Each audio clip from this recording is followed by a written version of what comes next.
Hello दोस्तों, आप सभी का स्वागत है केजी क्लास में। तो दोस्तों, आज हम अपनी कक्षा 10 का प्रोबेबिलिटी का चैप्टर स्टार्ट करने जा रहे हैं। तो प्रोबेबिलिटी का चैप्टर स्टार्ट करने से पहले मैं दोस्तों चाहूंगा, अगर आप हमारे चैनल पर नए हैं तो हमारे चैनल को सब्सक्राइब कर दे तथा बेल आइकन का बटन दबाना ना भूलें, ताकि आपको हमारी नई वीडियो की अपडेट्स मिलती रहे। तो दोस्तों, प्रोबेबिलिटी का चैप्टर स्टार्ट करने से पहले मैं आपको बता दूं कि प्रोबेबिलिटी क्या है। प्रोबेबिलिटी किसे कहते हैं? किसी घटना के घटित होने की संभावना या किसी घटना के घटित होने की संभावना को प्रोबेबिलिटी कहते हैं या प्रायिकता कहते हैं। इसे हम संभाव्यता भी कहते हैं। तो प्रोबेबिलिटी स्टार्ट करने से पहले हम इसके कुछ मुख्य बातें जान लेते हैं, जिनसे हमारा और भी आसान हो जाएगा प्रोबेबिलिटी का चैप्टर। तो इनमें पहली मुख्य बात है P = NE/SE। ये प्रोबेबिलिटी का हमारा सूत्र है। ये हमारा प्रोबेबिलिटी का सूत्र है, जहां P = क्या क्या कहा जाता है। मैंने अभी आपको बताया, किसी घटना के घटित होने की संभावना या किसी घटना के घटित होने की प्रायिकता, इसे हम PE कहते हैं। ये हमारे फॉर्मूले में PE है, जिसे हम ज्ञात करते हैं। अब इसमें दे रखा है कुल परिणाम यानी SE। तो SE क्या है? जो चीज हो रही है वो टोटल कितनी होती है, उसे हम SE कहते हैं, यानी कुल परिणाम। और अब NE = अनुकूल परिणाम, यानी जितना कुल परिणाम है उसमें से कितना है। मान लीजिए 10 है तो 10 में से 1 हो सकता है, या ये हो सकता है 10/1/10। तो यहाँ पे हो गया NE/SE। तो अनुकूल परिणाम होता है 1 और कुल परिणाम होता है 10। ठीक है। अब हम इसके सेकंड पॉइंट पर नजर डालेंगे। तो जो 0 है, 0 और 1 है, आप देख रहे हैं 0 = P = 1।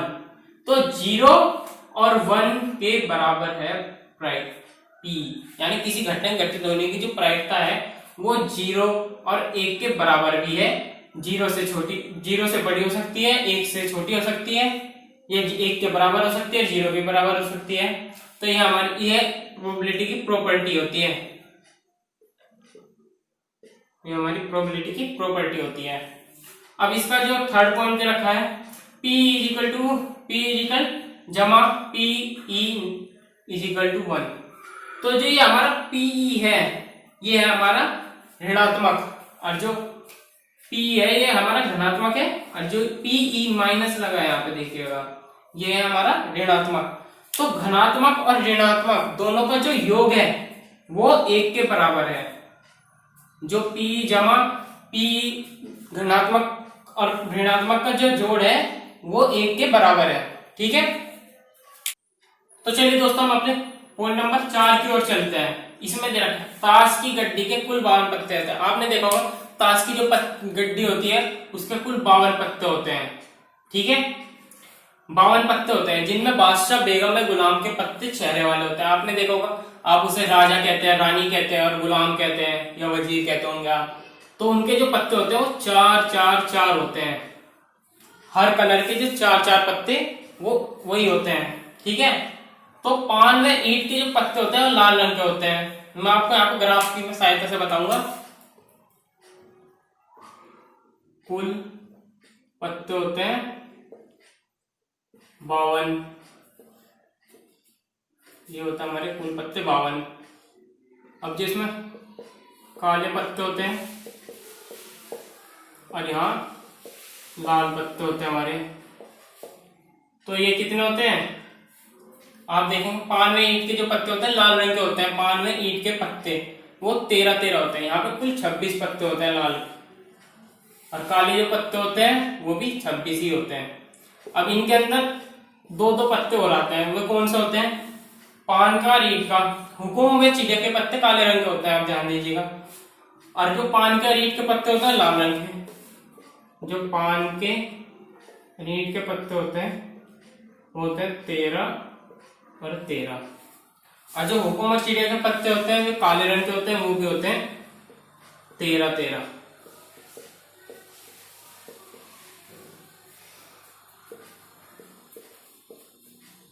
ये भी हमारे 13 ही होते हैं। ठीक है। नोट, अब हम नोट पे ध्यान देंगे। कुछ 4 प्रकार के पत्ते होते हैं, मेरे हुकुम, चिड़िया, पान और ईंट। प्रत्येक प्रकार का एक एक बादशाह, बेगम में गुलाम होता है। हुकुम का भी एक गुलाम होता है, चिड़िया का भी एक गुलाम होता है, पान का भी एक गुलाम होता है, ईंट का भी एक गुलाम होता है। ईंट की एक बेगम होती है, पान की भी एक बेगम होती है, चिड़िया की भी एक बेगम होती है और हुकुम की भी एक बेगम होती है। और जब बादशाह, हुकुम का भी एक बादशाह होता है, चिड़िया का भी एक बादशाह होता है, पान का भी एक बादशाह होता है और गुलाम का भी एक ईंट का भी एक बादशाह होता है। ठीक है, तो आप देखेंगे 3 बादशाह हो गए, 4 बादशाह हो गए, 4 बेगम हो गई और 4 ही गुलाम हो गई। तो 12 जो पत्ते होते हैं टोटल, जो 12 पत्ते होते हैं ये चेहरे वाले होते हैं। पूरे 52 पत्तों में से जो 12 पत्ते होते हैं वे चेहरे वाले होते हैं।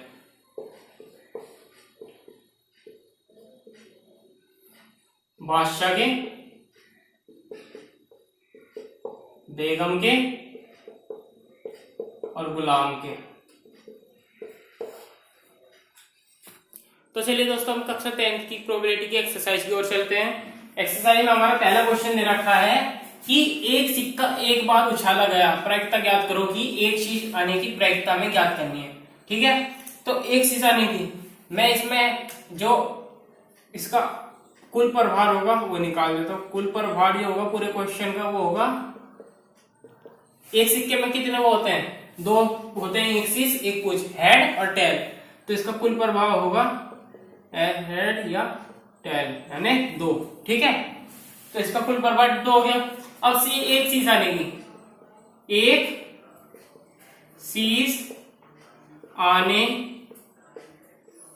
का अनुकूल प्रभार, कुल प्रभार हो गया अनुकूल प्रभार। एक शीश एक बार आ सकता है एक बार उछालने में। ठीक है, तो 1 हो गया। अतः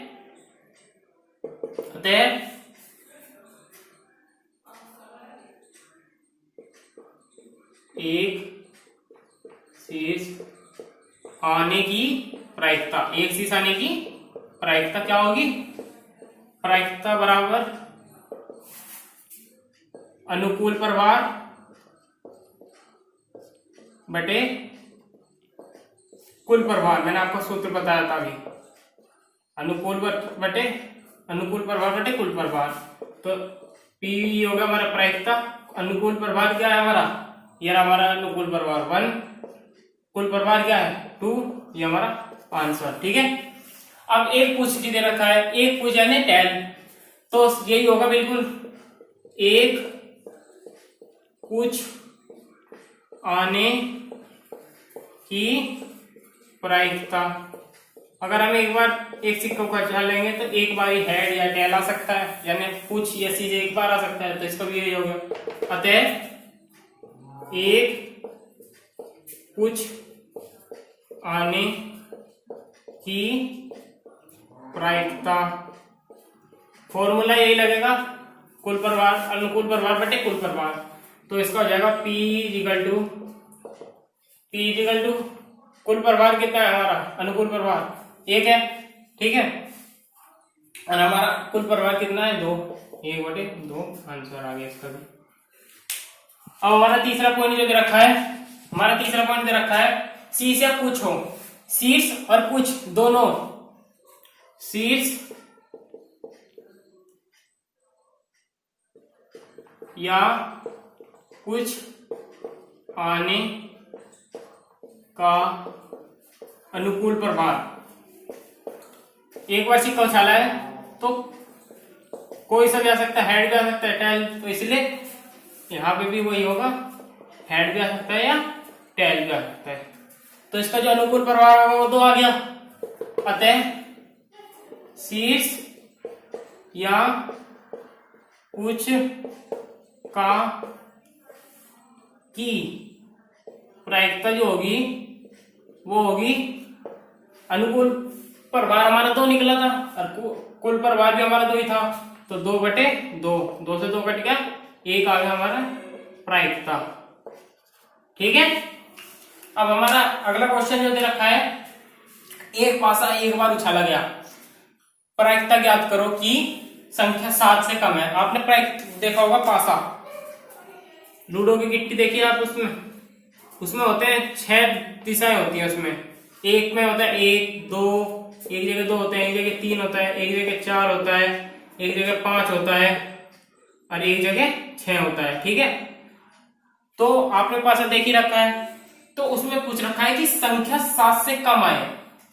7 से कम संख्या होती है, 6 तक संख्या होती है पासे में।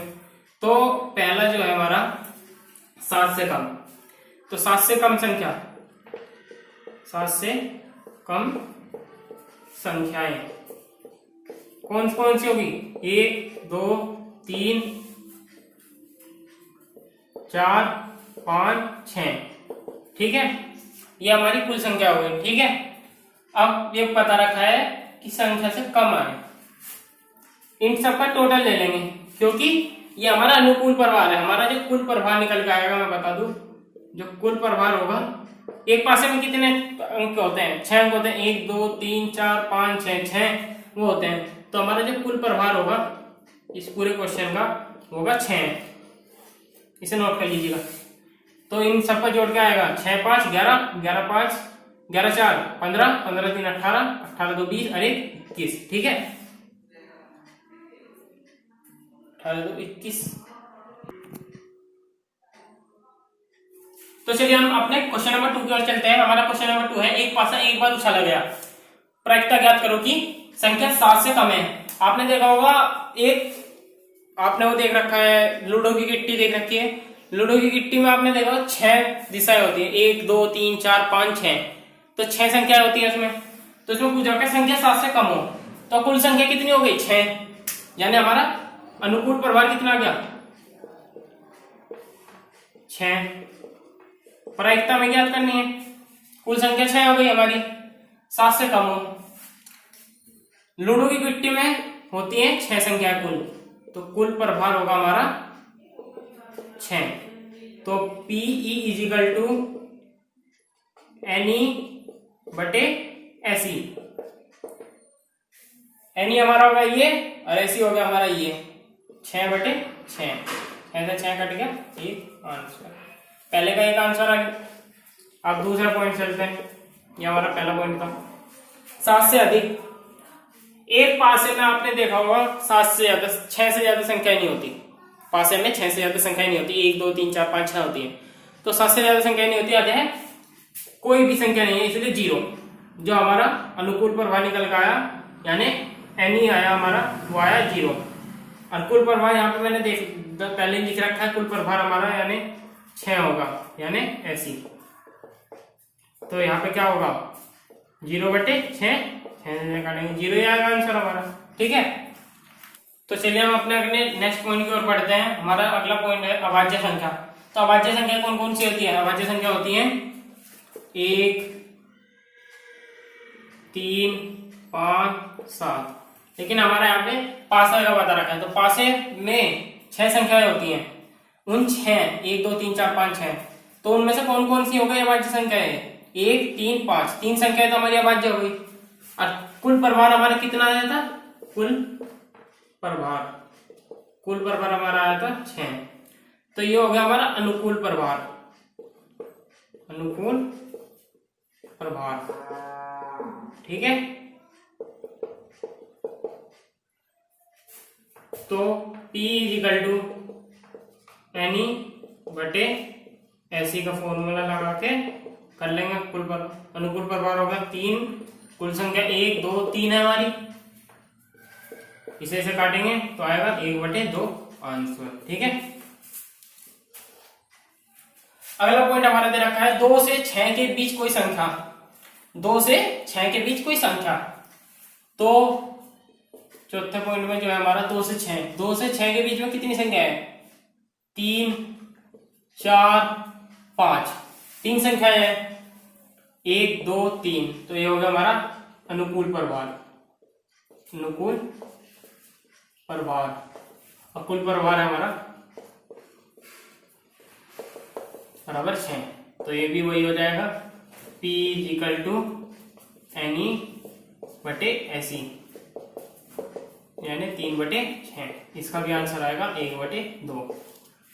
हमारा पांचवा पॉइंट दे रखा है, अगला पॉइंट विषम संख्या। विषम संख्या कौन कौन सी होती हैं? जो सम यानी विषम संख्या होंगी हमारी 1 3 5, 1 3 5 हमारी विषम संख्याएं हैं। आगे तक भी होंगी लेकिन हमारा यहाँ पे पासे में 6 संख्याएं होती हैं, इसलिए हम 6 से आगे नहीं लिखेंगे। तो 6 तो हमारी सम संख्या है, 1 3 5 हमारी विषम संख्या है, तो ये हमारा होगा अनुकूल प्रभार। अनुकूल प्रभार, अकुल प्रभार बराबर 6, तो ये भी वही हो जाएगा 3/6 1/2 आंसर। ठीक है, अब एक पॉइंट रहेगा हमारा लास्ट एंड आखिरी पॉइंट है हमारे, छठा पॉइंट। तो हम देखेंगे सम संख्या प्राप्त हो। अभी हमने विषम का देखा, अब हम सम का देखते हैं। सम संख्याएं कौन कौन सी होती है? 2 4 6 8 होती हैं, लेकिन यहाँ पे 6 संख्याओं का है इसलिए हम 6 तक ही देखेंगे। ये हो गया हमारा अनुकूल प्रभार। कुल प्रभार बराबर 6, तो ये भी वही हो गया 3/6, कितना होगा 1/2 आंसर। ठीक है, तो चलिए दोस्तों हम अपने तीसरे क्वेश्चन की ओर बढ़ते हैं। हमारे तीसरे क्वेश्चन में दे रखा है एक खेल में एक तीर को घुमाया जाता है। यहाँ पे मैंने गोला बना रखा है, एक तीर को घुमा रहे हैं तीर। ठीक है, तो रुकने के बाद 1 2 3 4 5 6 7 8 में से किसी एक पर रुककर संकेत देता है। प्रायिकता ज्ञात करो कि तीर इंगित करेगा। ठीक है, तो इसमें 8 दे रखा है, तीर कहीं पे भी रुक सकता है, 1 2 3 4 5 6 7 8, तो किसी में भी रुक सकता है। इसमें कुल संख्या कितनी है?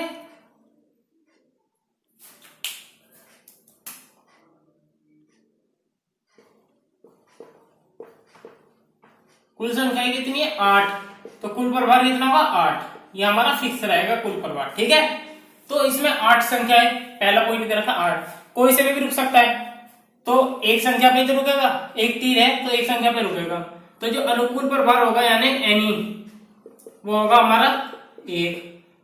ऐसी हमारा देख ये रहा कुल प्रभार, ऐसी बराबर कुल प्रभार है 8, तो ये हो जाएगा 1/8, ये होगा हमारा आंसर। ठीक है, अब हमारा दूसरा पॉइंट है जो वो है एक विषम संख्या।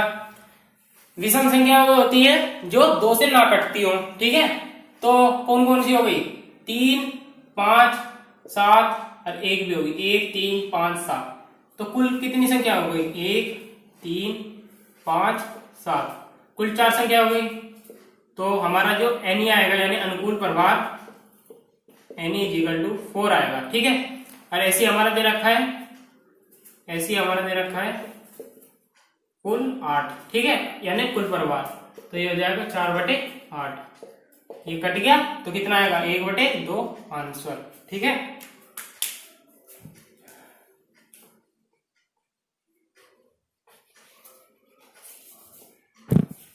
तीसरा पॉइंट दे रखा है 2 से बड़ी संख्या। 2 से बड़ी संख्या कौन कौन सी हो गई? 3 4 5 6 7 8, 1 2 3 4 5 6, तो एनी बराबर क्या होगा? 6, टोटल 6 संख्या है, ऐसी बराबर 8 दे रखा है। ठीक है, तो P इक्वल टू 6/8, 2 से काटेंगे, 2 1 6, 2 चौक 8, यह आएगा 3/4 आंसर। ठीक है, अगला पॉइंट है हमारा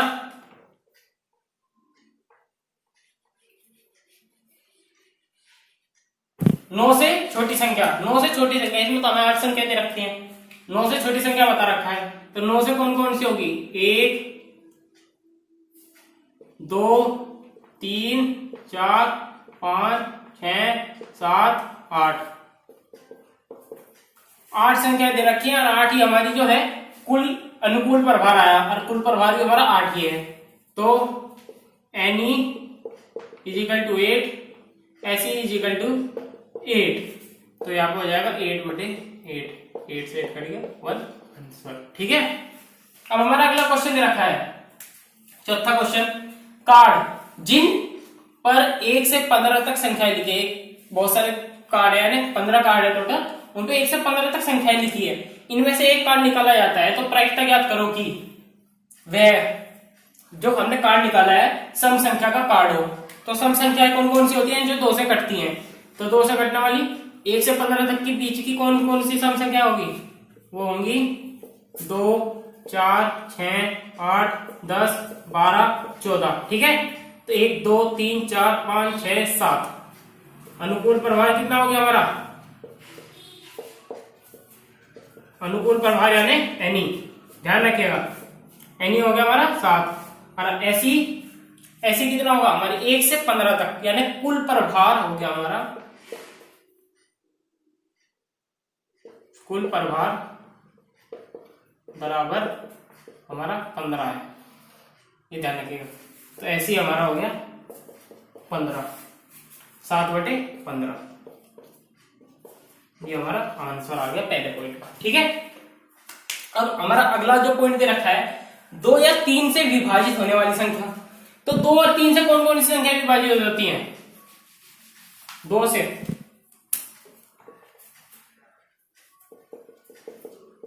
से विभाजित, 3 से विभाजित, 2 से होंगी 2, 4, 6, 8, 10, 12 और 14। 3 से होंगी 3, 6, 9, 12 और 15। ठीक है, तो अब इनमें देखेंगे कि कौन कौन सी संख्याएं हैं। तो जो हमारा अनुकूल प्रभार होगा, यानी अनुकूल प्रभार, वो देख लीजिए आप। ये होगा 2, 3 भी है, 3, 4, 5 तो नहीं है, तो 6 इसमें भी है और इसमें भी है। ठीक है, तो हम ये नहीं है कि 2 6 लेंगे, हम एक ही 6 लेंगे, क्योंकि इसमें हमें अनुकूल प्रभार बताना है। 6, 8, 9, 10, अब देखेंगे 12, फिर से वही है आगे जैसे 6 का था, तो 12, 14, 15। तो ये कुल टोटल कितनी संख्या हो गई? ये हो गई 1, 2, 3, 4, 5, 6, 7, 8, 9, 10। ये हमारी हो गई कुल 10 संख्याएं, यानी हमारा जो एनी आया वो आया हमारा 10, ऐसी जो है हमारा वो है 15। ठीक है, तो P = 10/15। आप इसे किससे काट सकते हैं? 5 से काट सकते हैं। 5 दूनी 10, 5 दिया 15, 2/3 आंसर।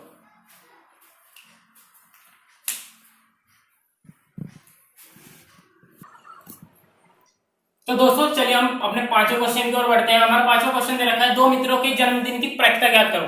2 मित्र हैं, उनके जन्मदिन की, तो हमारा हर साल जन्मदिन आता है, तो सामान्य वर्ष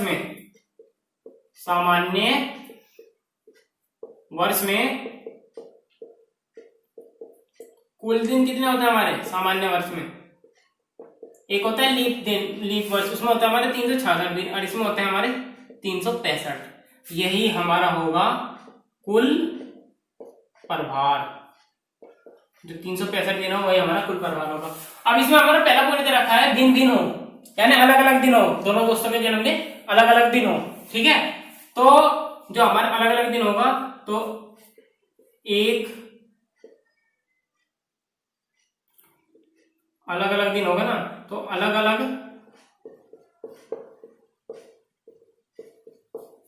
दिन होने की प्रायिकता मैं भी आपको समझाता हूं कैसे। 364, ठीक है, अलग अलग दिन होगा, यानी एक दोस्त का हो गया एक दिन, 365 में से हम एक घटा देंगे तो कितना आएगा? 364 आ जाएगा। तो एक दिन का एक दिन हो गया। अब हमें दूसरे दोस्त का अगर नहीं पता है तो उसका 364 दिनों में से किसी एक ही दिन ही होगा, तो जो हमारा अलग अलग दिन होने की जो प्रायिकता होगी वो बराबर हो जाएगा। ये होगा हमारा अनुकूल प्रभार, अनुकूल प्रभार।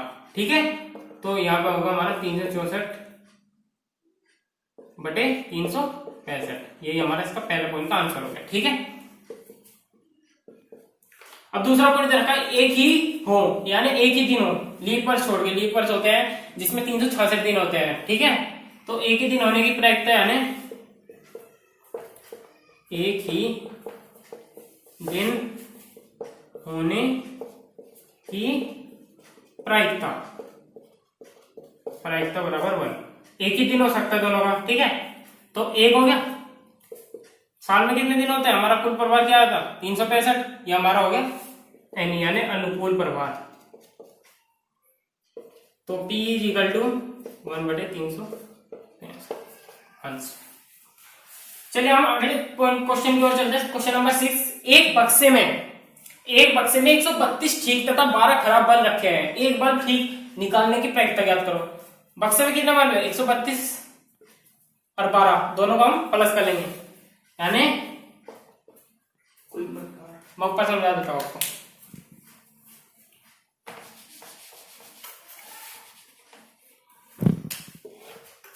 तो कुल बल्ब कितने हो गए? 132 प्लस 12, टोटल 144। यह हमारा हो गया कुल प्रभार, ठीक है। अब इसमें से एक ठीक बल्ब निकालने की प्रायिकता पूछ रखा है। तो ठीक बल्ब कितने हैं हमारे? 132। तो 132 जो होगा वो होगा हमारा अनुकूल प्रभार। उनमें से हम कोई सा भी बल्ब निकाल लें तो वो हमारा अनुकूल प्रभार ही कहलाएगा, यानी 132 हमारा अनुकूल प्रभार है। तो PE इज इक्वल टू 132/144। इससे हम इसे काटेंगे तो क्या आएगा? 11/12 हमारा आंसर। आप देख लीजिएगा काट के, ठीक है। तो दोस्तों, अगर आपने हमारे चैनल को सब्सक्राइब नहीं किया है तो हमारे चैनल को सब्सक्राइब कर दे तथा बेल आइकन का बटन दबाना ना भूले, ताकि हमारी नई वीडियो की अपडेट्स आपको मिलती रहे, तथा हमारी वीडियो को लाइक, शेयर एंड कमेंट करना ना भूले।